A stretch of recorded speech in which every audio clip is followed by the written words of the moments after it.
Time for another edition of ACC Baseball Etc, presented this time and always by our friends at Pitch Logic, the system used by players, coaches, scouts, and instructors at all levels of play, from youth leagues to the big leagues. The easy-to-use and affordable technology makes the platform accessible to every player at every level. All the metrics and features used at the highest level. You can go to pitchlogic.com for more information.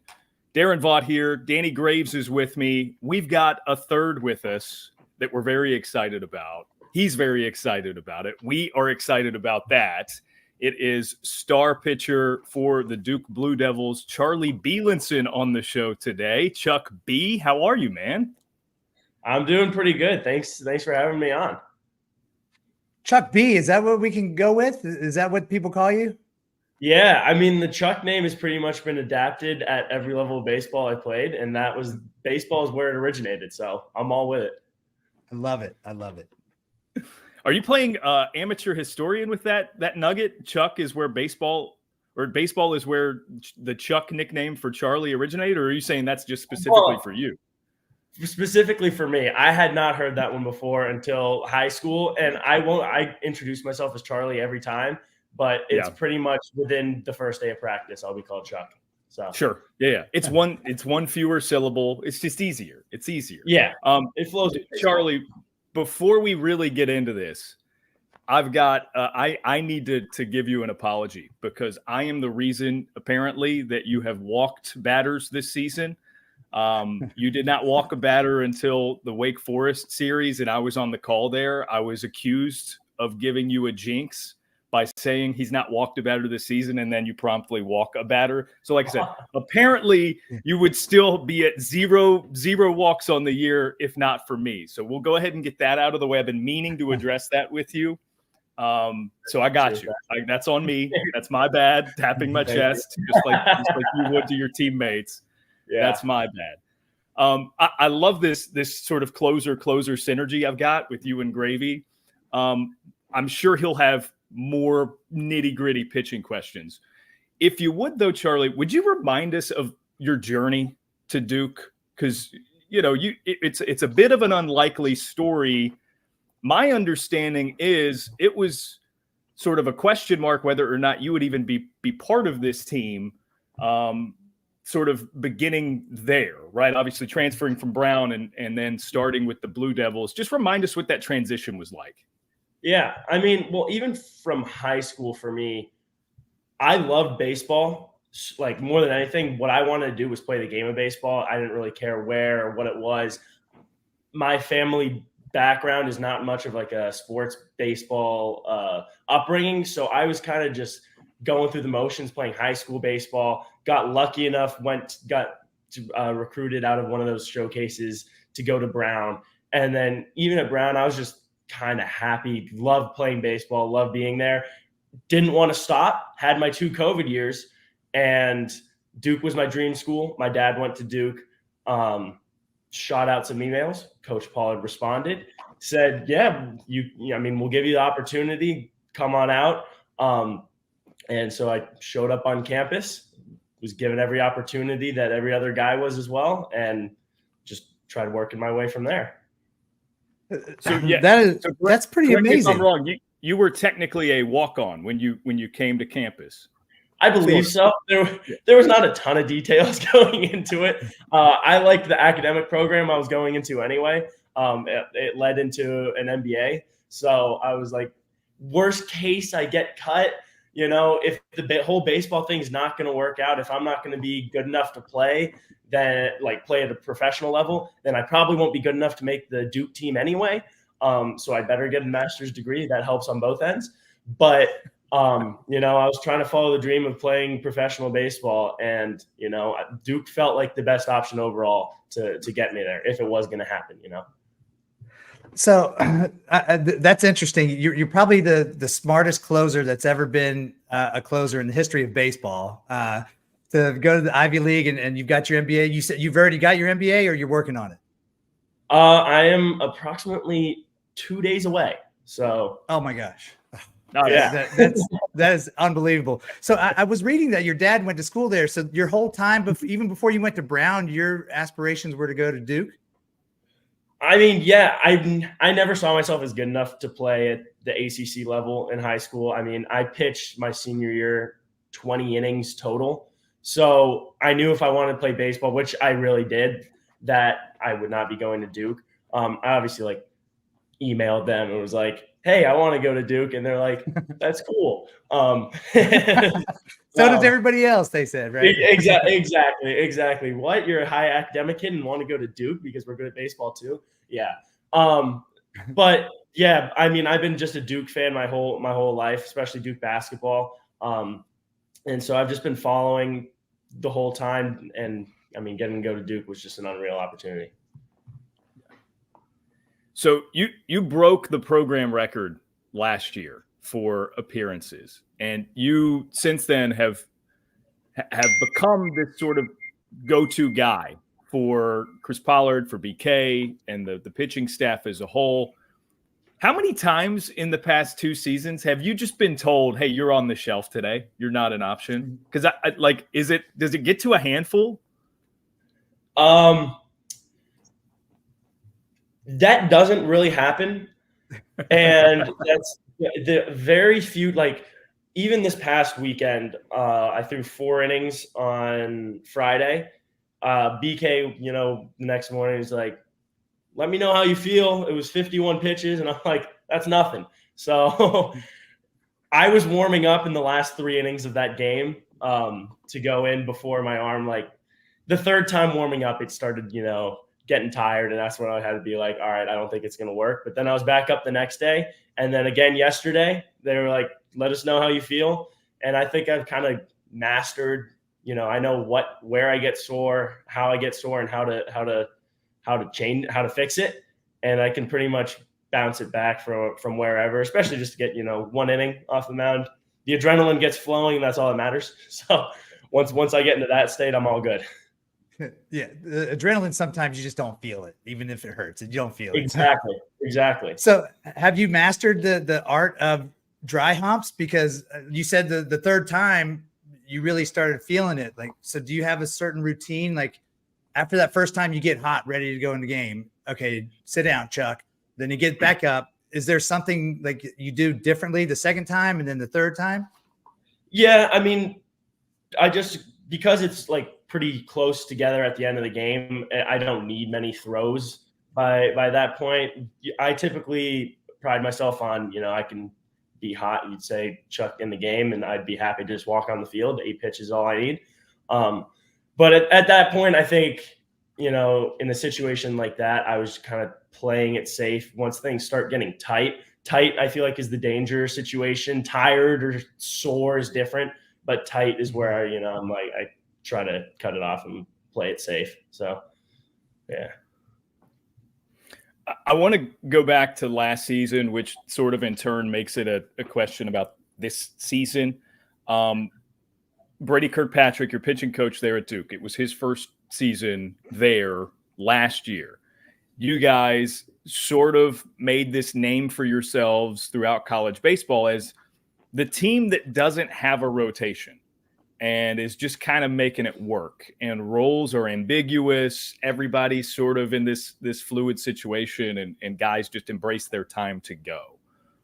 Especially once Santucci went down with his injury last year in the Pitt series. That really became the case for you guys, that you had to sort of just buy in. Everybody's role was subject to change on a day-to-day basis. How did that go for the group then? And from your perspective, how has that carried over to this season, where it's okay, we've got some more defined roles, but it's created this depth within the pitching staff and the bullpen specifically, like with you and JT and Fran and et cetera, right? I mean, everybody's you guys got a lot of dudes back there in the bullpen. But how was it then, and how has that affected the now? I mean, overall, just the overall big picture has 100% made us a better team, a better pitching staff. I think because of how things went last year, everyone knew their name was going to get called at some point. and it kept everyone ready, kept everyone locked in, focused, and everyone pitched big innings. Basically, there were always opportunities throughout the season where people aren't necessarily at their best game, and obviously our starters probably going 3-4 innings, so your name was going to get called. And I mean, that just became the reality, and the expectation was that you're going to get called and you need to be ready. And I mean, I think I owned it. I know a lot of the guys on the team owned that, and it was, just getting ready from there. And then this season, just being able to have, Santucci back, and Kyle Johnson is unreal. Healy, when he's healthy, hopefully, this team is far from where we can be. And I think just the fact that everyone knows they have a role, and it's an important role, especially in a pitching staff where, look at our midweek this week. We played Campbell. We're playing ranked teams every weekend. It's just a matter of time before you're in a huge situation. So everyone's ready for it, and everyone loves it. Well, speaking of roles, talent. James Talon came on the scene last year and had a great freshman year. You set the record for Duke with appearances. Going into this season, I think I know the answer to this because your humility speaks for itself. I'm sure you didn't go in thinking you were going to be the closer, but you turned into the best closer in the country. So what's that feeling, and what's your thought process of, being in games, high leverage games last year, but then now it's like, this is the highest leverage you're going to get at the back end of the game. Yeah, I appreciate that. Don't know if it's true, but we do. Go ahead. I'm always been the way where it's just like, I want to pitch, put me in whatever you want. I just want to play whatever. I'm going to do whatever I can to get on the mound. And wherever in the game it is, I'll take it. But coming into the season, I expected to be pretty much doing the same thing. I liked that role personally. I loved, because it basically guaranteed I was coming in high leverage innings.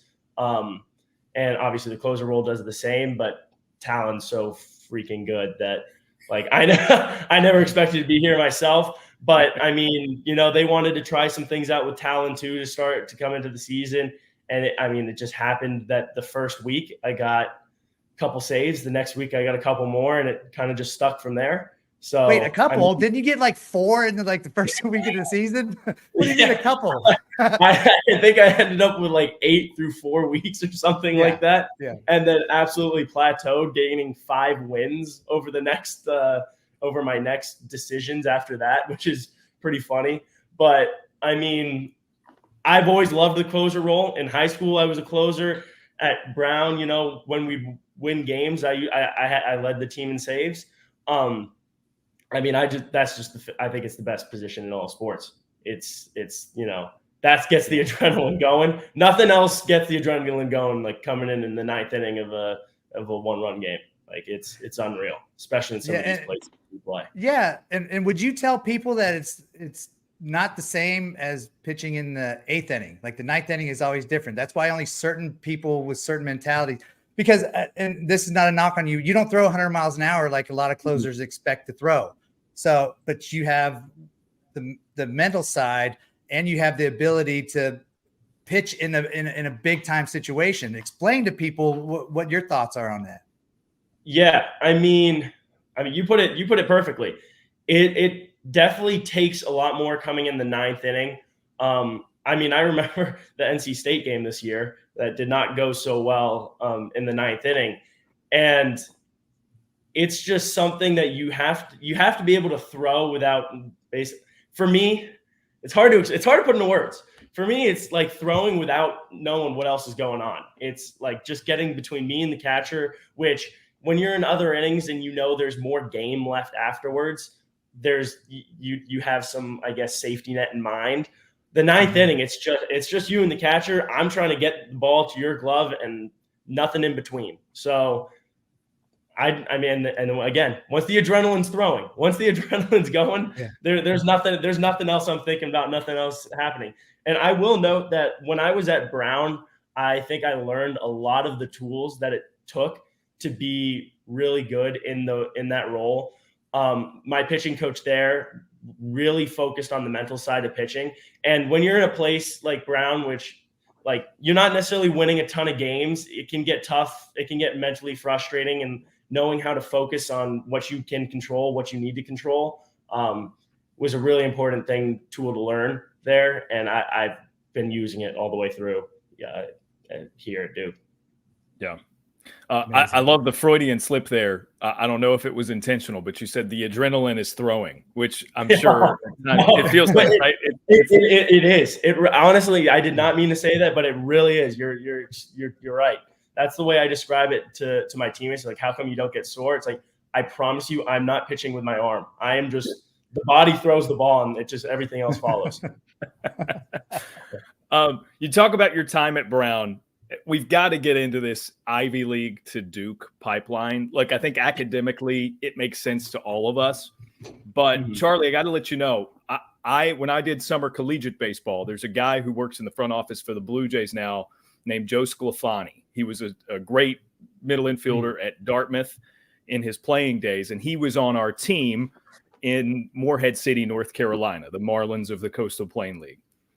We had others who were from the Ivy schools. He even had a Dartmouth teammate that was on the team as well. But riding the bus to road games, he and I would sort of strike up conversations because we'd look around and we were like the only two with books on the bus. We'd talk about what each other was reading.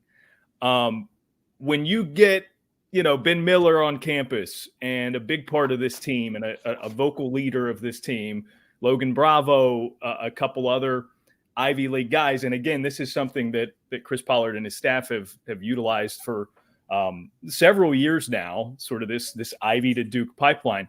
What's the dynamic like? Do you guys like alienate yourselves a little bit as like a bunch of big nerds? Are you huddled up on buses talking about what you're reading? What's it look like? Honestly, no. Everyone flows straight into the rest of the team. I think it's one of those things. I think the Ivy League is severely underrated when it comes to talent. I feel like there's so many good players. I'm thinking of some of my teammates who are unreal, especially coming in as freshmen. And the Ivy League, there's just so many more restrictions on like time allotted to practices, how many games we play. So I think just playing a lot more at the ACC level and at Duke just is the difference maker. But when it comes those guys, we all flow right in together. We have that Ivy League, like we talk about when we faced each other and stuff like that. But other than that, we kind of last year established a close the yearbook mentality. Mainly started with the freshmen talking about high school, but then got to anyone who wanted to bring up college as well. But I mean, we're all proud of our schools and where we came from, and I mean, we own that Ivy League, that Ivy League side of us.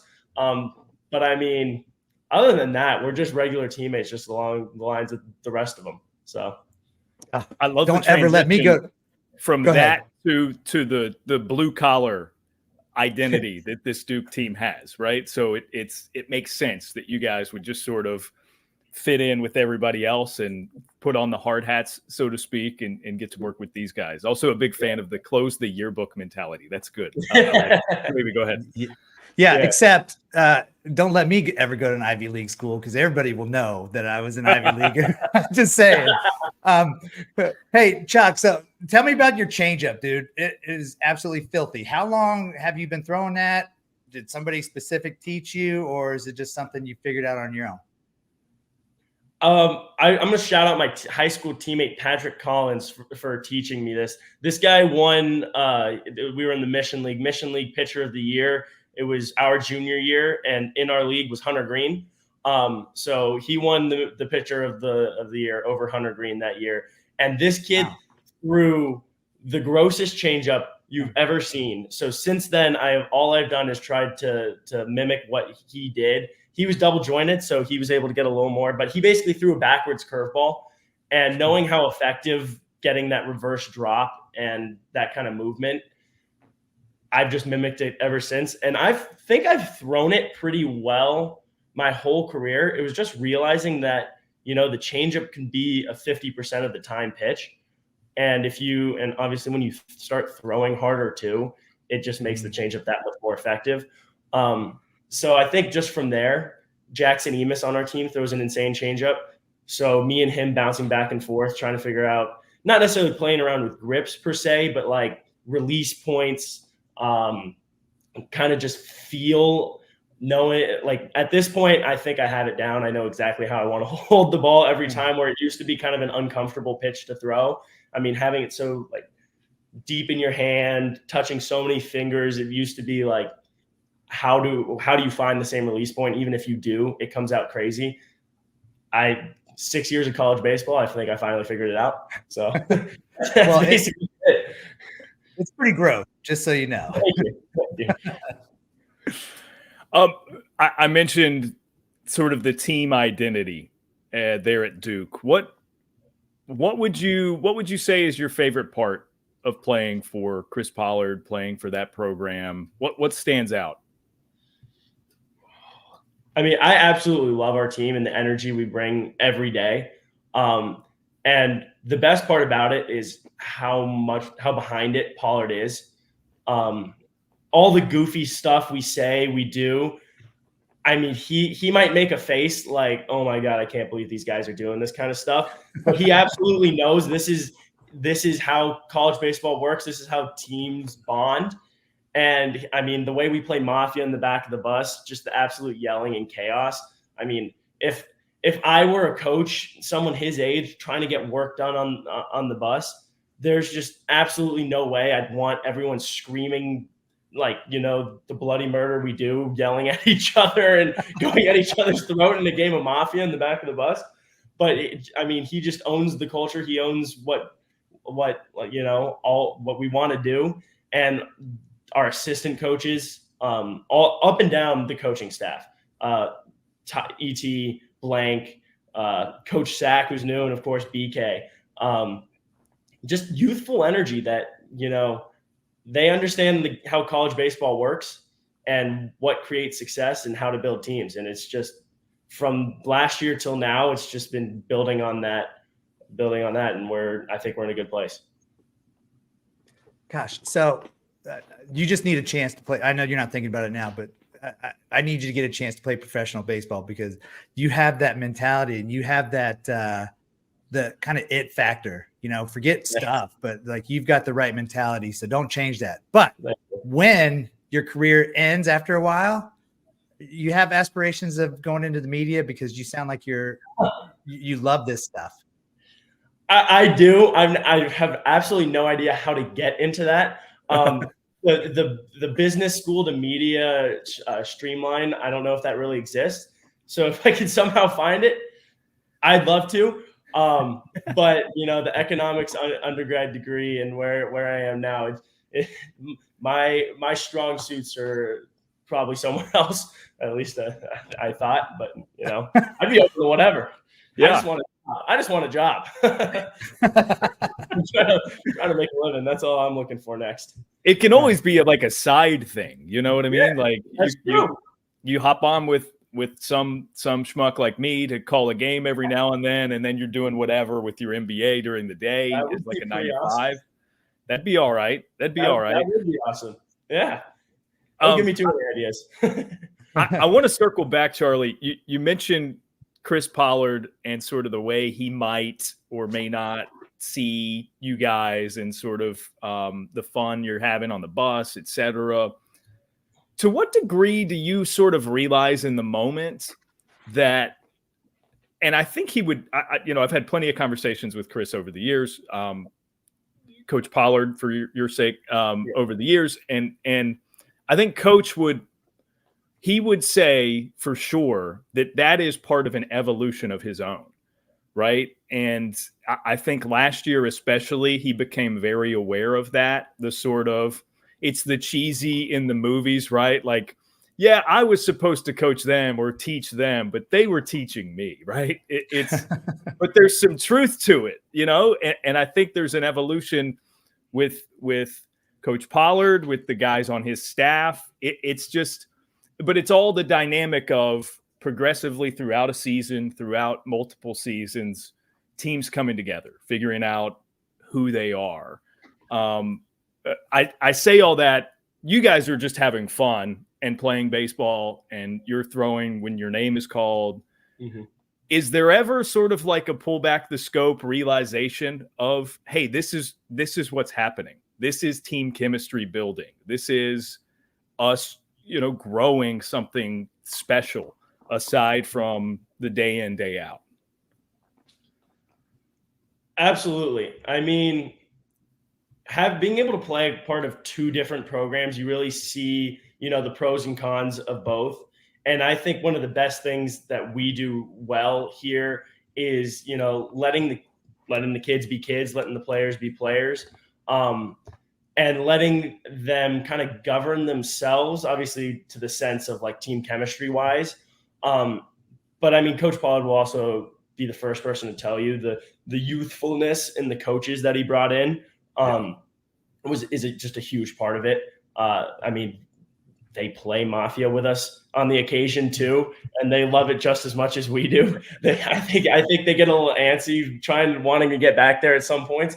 So I mean, we all just own the let's just have some fun. Our slogan last year, which I still got on my baseball bag, is Moth Vibes Only, and it's just trying to play with that loose, fun, excited energy. Because as soon as baseball, I feel like starts feeling like a job, that's when you start, you tighten up, you start overthinking. And to me, thinking too much is where everything goes wrong. And I think Pollard has seen that this is the case, especially with this team. And I mean, our grad guys last year, I'm not going to include myself in this, but the grad guys last year did an insane job of building culture. And, whether it's keeping people in check versus also, driving the energy in the dugout. We just had some absolute electric factories in the dugout who got the whole team mentality going. And from there, it's just been like trying to ride that wave all the way through and keep that as the Duke base kind of culture. Speaking of the dugout, I was going to ask you something else, but you mentioned the dugout. Yeah. What part of the game do you go down to the bullpen? Are you down there at the beginning, or do you go down in the fifth? I've always wondered how they do it in college these days. Yeah, they have pretty much let me. Well, they don't tell me anything at this point. I'm usually in the bullpen by the time they need me there, and I think they just trust that I'm doing my process and not just trying to like get away from the dugout kind of thing. It depends a lot. I'm a big fan of the bullpen connecting to the dugout because then I can go back and forth. I like being in the dugout, but I also, like going down a stretch every other inning.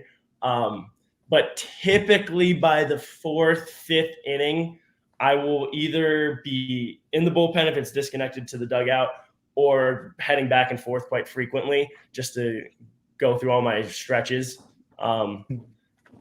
But, I've come in as early as the seventh inning this year, so I'm just trying to make sure I'm ready by that point. And I have my routines. I know exactly what I want and how I need to feel to be ready. And it's just a matter of like getting there. So Daron, he speaks like a true reliever because he can't sit still, back and forth from dugout to bullpen, dugout, bullpen. I was going to say, if we were to track steps, do you take the most of anybody who's not like actively in the game?